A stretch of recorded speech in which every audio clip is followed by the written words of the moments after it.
force for everything spoken word in this town, and creativity and artistry. And I want to give a kudos to my man. All right. There's a little Irish heritage in my family, unfortunately. You know, sometimes you're born too damn Irish, and that's the way I was. And I'm trying to make the best of it.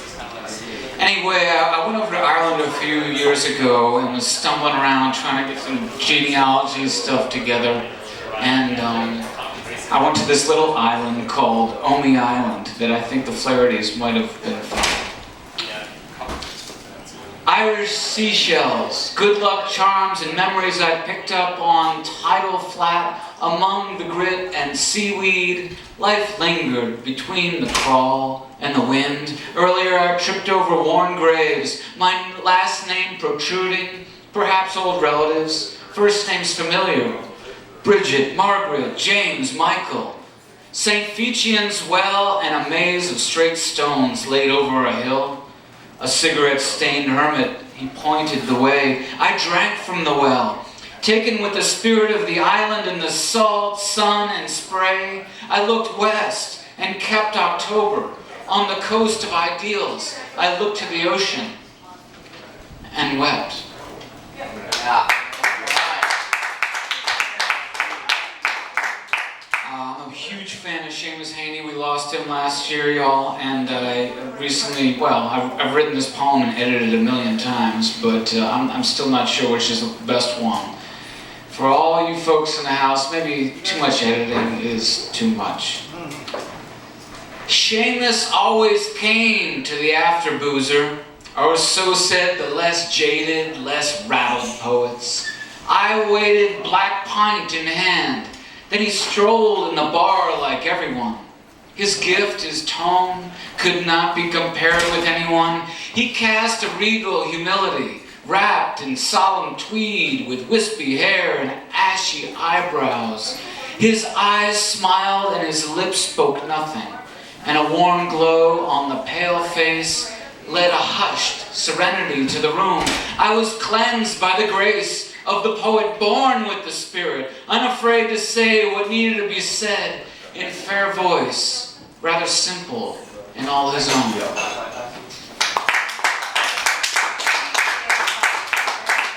Thanks a bunch. Playing this next one on Michael Coyle. He told me he's a dairyman, and this is from Seamus Heaney's last book called Human Chain. It's a good one. And it's called Dairy, Dairy Down. The lush sunset blush on a big ripe gooseberry. I scratched my hand reaching in to gather it off the bush, unforbidden, in Annie Devlin's overgrown back garden.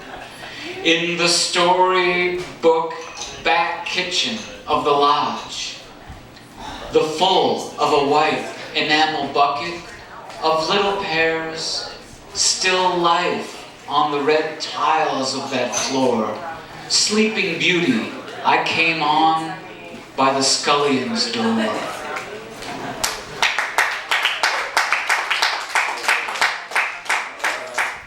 blame that one on Michael Coyle. He's pretty too damn Irish for his own good. This one is about a great North Carolinian named Ava Gardner. Ava, Ava, eyebrows, lips, stare that cut through the craft.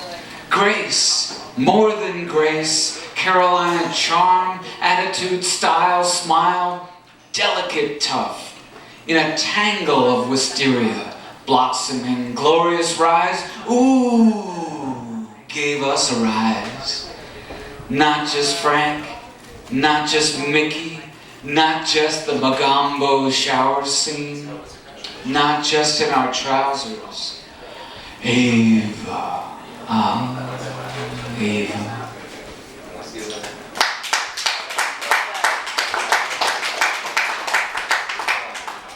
Thanks a bunch. I might do less than what I was thinking about doing. I will do this one first because it was kind of humorous. Vent Draconis is like one of the first things on a map that was actually, written out and it translates as "Here are dragons," you know, where people talk about there be dragons. So I think it's pronounced "Hic Svint Draconis." It might be Norwegian or something. It wasn't no Irish people that made this map. Maps, myths, legends, and artistic license. What does lie over the bridge, the ocean, the mountain, the tundra, and the glacier? There exists something else than 3 words. It may have been a puke green or a more olive color.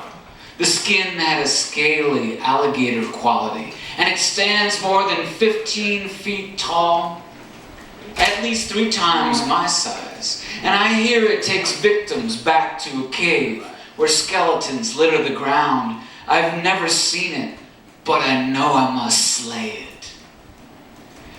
Before the spiked tail and the hot breath takes me out, and I want to see it at first from a distance, and hope it can't run too fast when it sees me. Maybe I could climb the nearest hill and shoot a Bigfoot-style cryptozoology documentary with some blurry footage and a jostled camera angle and orange flames firing through dagger-sharp teeth. Someone would believe me. I just know the monster lurks in the back of all our dreams, and we need to tame it like Jackie Paper or kill it as Beowulf.